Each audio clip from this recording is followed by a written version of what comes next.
खुद की पहचान करो। तथागत यह भी कहते थे कि सबसे पहले व्यक्ति को खुद की पहचान करनी चाहिए। दूसरों की बजाय व्यक्ति खुद के बारे में ज्यादा जानता है। उनका मत था कि बुराई से घृणा करो, बुरे व्यक्ति से नहीं। एक बार की बात है, किसी गांव के पास बहती नदी के किनारे बुद्ध बैठे थे। किनारे पर पत्थरों की भरमार थी, पर छोटी सी वो नदी अपनी तरल धारा के कारण आगे बढ़ती ही जा रही थी।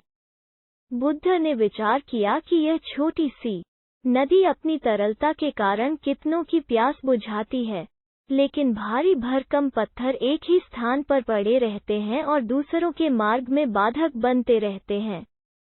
इस घटना की सीख यह है कि दूसरों के रास्ते में रोड़े अटकाने वाले खुद कभी आगे नहीं बढ़ पाते, परंतु जो दूसरों को सद्भाव और स्नेह देता है, वो स्वयं भी आगे बढ़ जाता है।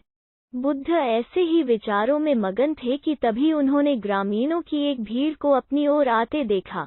बड़ा शोर था और लोग किसी युवती के प्रति अपशब्द बोल रहे थे।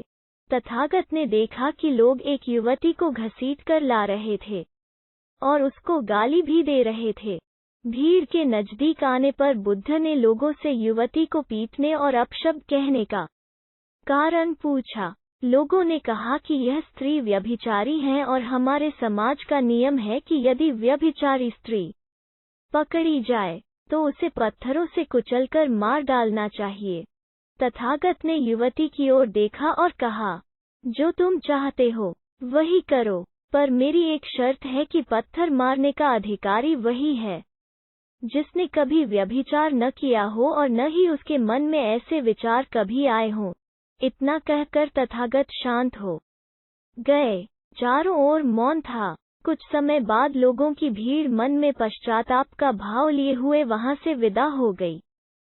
इस घटना से यही सत्य उभरता है कि हम खुद अपने प्रति न्याय कर सकते हैं, दूसरों के प्रति नहीं, क्योंकि हमारी जानकारी दूसरों के विषय में अधूरी होती है। यदि हम किसी के प्रति न्याय करना चाहते हैं तो उसे ऐसा प्यार और स्नेह मिलना चाहिए कि खुद ही अपने दोषों को स्वीकार कर ले और उन्हें पुनः न दोहराने का व्रत ले।